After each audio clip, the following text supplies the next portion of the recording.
Alex Pfeiffer, part of the White House Comm Shop. It is good to see you, sir. Thanks for having me on. I'm psyched. What a team you guys have assembled. It is really impressive to be as nimble as you all are with the constantly changing news. I was talking to some of your colleagues today. It's a fire hydrant every day. You got to be ready to go. It's been a very close-knit team because we've worked together for so long. So a lot of us, like Caroline and I, we've worked for nearly 3 years now together. Same with this guy, Taylor Budowich, Deputy Chief of Staff, helps run comms, because a lot of the team was essentially either you're the super PAC or the campaign, and we've been working together all throughout the 24 race into the White House. So it's been just a consistent group of people, which has made it very fun. What do you look at from maybe you don't, maybe you can't, I don't know. I look at the first 4 years. It's demonstrably different, and I wonder if it's different because you have the 4 years of Biden to kind of strategize about how you want to hit the ground running. That's my sense of it. Is that true?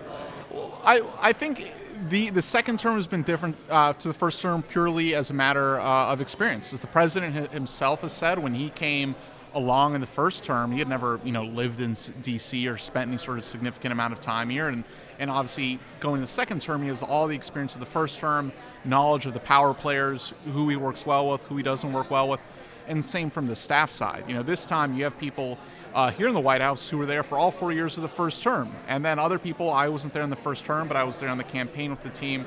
So I think it's just there is more institutional knowledge, and also the party has changed. In the first term, there was still sort of that struggle within the Republican Party where there were some elements that did not like the president. That doesn't really exist anymore in the Republican Party. So I think it's more of a well-oiled machine. That's a really interesting thing, and you know better than anybody. Back channels, the whisper down the lane stuff, publicly somebody may say one thing, but behind the scenes, I don't get the sense that behind the scenes there's that muttering and recalcitrant Republican presence. It seems like it's sort of get on board and understand what the country wants or get out of the way this time. The attitude here at the White House and the administration is when the president calls the play, we run it. There is no, I remember in the first term, and I was in media actually in the first term, I was a daily caller, and then I was a producer at Fox for Tucker. We'd always read these stories about such and such aid trying to stop such and such policy. And that's not something I've ever experienced firsthand or even read a story about happening here. There's not that attitude. Instead, it's how do we deliver? I couldn't help but notice the beautiful new flag on the lawn. There are two of them. Couple that with the ballroom that the president's proposing be built. He wants to leave a lasting legacy beyond his stay here, obviously. Yes. Yeah. And has there been much pushback on that? I think in general, when it comes to pushback, it's been... there'll be, stupid New York Times article here or there, but I don't think there's been real significant pushback to the... Because I'm sorry to interrupt, but I was talking to a colleague of mine, and it's like, you can't, I don't care who you are, you can't come in and rip the flagpoles down, right? You're not going to tear down a ballroom. I'm sure there are people that would love to do that if a Democrat were to ever come in. But my point is, what President Trump is doing is very reminiscent of what President Truman did with the remodel and the balcony and whatnot. That's what I envision anyway. Yeah, also, you should leave things better than you found them. Why wouldn't? And also, as he's using his own money to do this, and if any time there has to be other money, it's fundraised. It's not taxpayer dollars. But why wouldn't we leave the White House more beautiful than he came in with? And the president's a builder at heart, so he enjoys this stuff. That's what I noticed also, and I wrote a little about this in my newsletter. This president loves to be with the people doing the work. Nobody puts on a hard hat, walks amongst the people, the McDonald's, the classic campaign stop. The guy, you wouldn't think a billionaire could pull it off, but he does. He comes off as an everyman, and he wants to be on the front lines, handing out burgers, talking to people, shaking their hands. It's impressive as hell. Well, he became a billionaire by being on construction sites, and when they were remodeling the Rose Garden, he was there every single day talking with the guys working on the projects. I think last week on Friday he had some guys in his office, so he's nonstop talking with all the actual, people who get dirt on their hands. Did you guys know he was going to walk up on the roof? That classic shot of him walking the roof. Did you guys know he was doing that? We had very little advance warning, but the Secret Service made sure everything was good, and why wouldn't he walk up on the roof? I probably would if I were the president. But I mean, Just for those of us that don't know, give us a glimpse into that day. He says, I want to go to the roof, and tells who? Secret Service obviously has to make sure he's safe. Yeah, obviously that, and other senior staff gets a heads up, but it's not like a date. It's not like 24 hours ahead. We know about that. It's a little more last minute. He can still call audibles like that.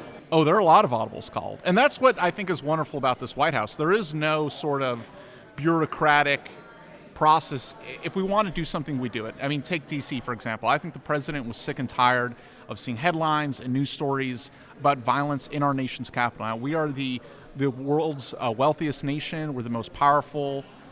There is no reason that our capital should have a higher homicide rate than Bogota, Colombia, right? No one would assume that the capital of D.C. has a higher rate than the capital of Colombia. Yet that's the case. That's true. In fact, in 2023, I think this is kind of an interesting stat, D.C. had roughly the same murder rate as Trinidad and Tobago.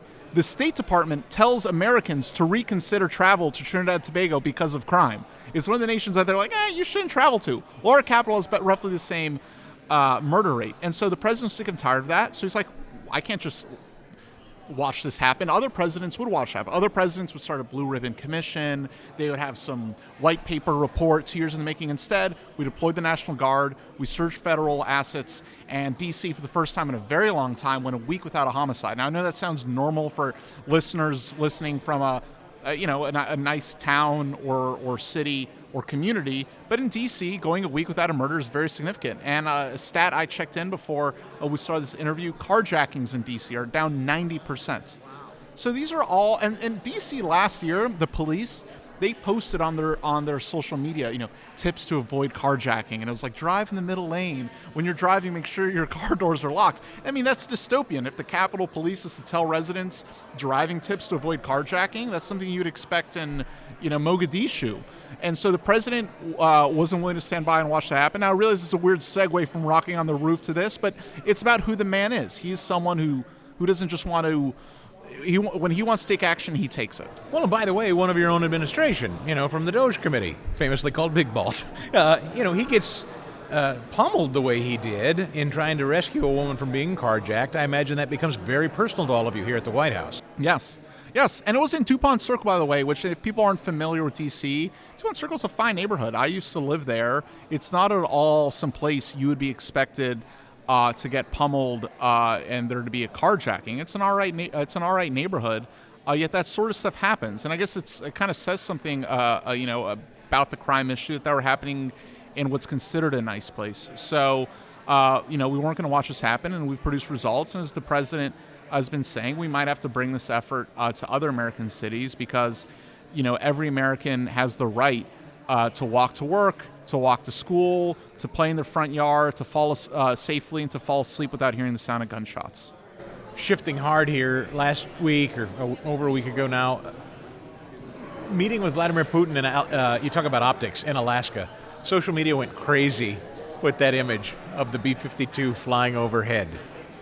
Was that a message sent, or just a celebratory act, or what was that meant to convey? I think that was a gesture. It wasn't some sort of threatening thing. It was we're not threatening a college football game when we do a flyover. Social media took it as a flex. Do you think that was correct? A flex? I think it was a cool welcoming. I'll just put it that way. It was a cool welcoming, but it wasn't anything malicious or whatever. It was a cool welcoming to a head of state for a historic meeting, and truly a historic meeting. I mean, again, obviously, this, as everyone is aware, who's listening, this war started under Joe Biden, and he didn't even meet with Putin, right? So, achieving peace here is not some easy thing, but the president's doing all the steps that are necessary because, in the end, for there to be peace, Russia and Ukraine will have to come to agreement. That's why it's necessary to meet with Putin. It's why it's necessary to meet with Zelensky, and hope we can find some sort of resolution. I'll close with this question. It consistently is important to this White House. It was in the first term. It continues to be this year. This is, I think, our fourth visit in the first 7 months of your administration. Talking to people, reaching audiences like ours. That's clearly a priority, and it continues to be a priority. And this is Republican and Democrat alike prior to President Trump. Politicians at this level don't like questions. They don't like guys, even people that are considered friendly or have voted for them. They don't like answering a lot of questions. This White House continues to make it a priority. Well, you need to make it a priority because people don't know what you're doing if you're not communicating to them, right? So my my in-laws were in town visiting the other week, and I was like, oh yes, the president just he flew back from Alaska last night, and my sister-in-law was like, what was he in Alaska for? And I was like, man, we're not doing good job communicating. So like you have to reach people because if you're not, they're not going to know what you're doing. Yeah. And is that strategy of reaching out to the podcaster, the digital streamers, the kind of the atypical media, is that still working well? I think we take an all of the above approach because everyone consumes media in their own way. That's why you'll still sit down with Kristen Welker if you're the vice president. Sure, everyone. Some people listen to radio, some people watch NBC. I'm probably the only person. I doubt any listener still does this. I still read the Drudge Report. Oh wow! I know. Do you really? I know. I can't help myself. Maybe I'm some sort of masochist or something.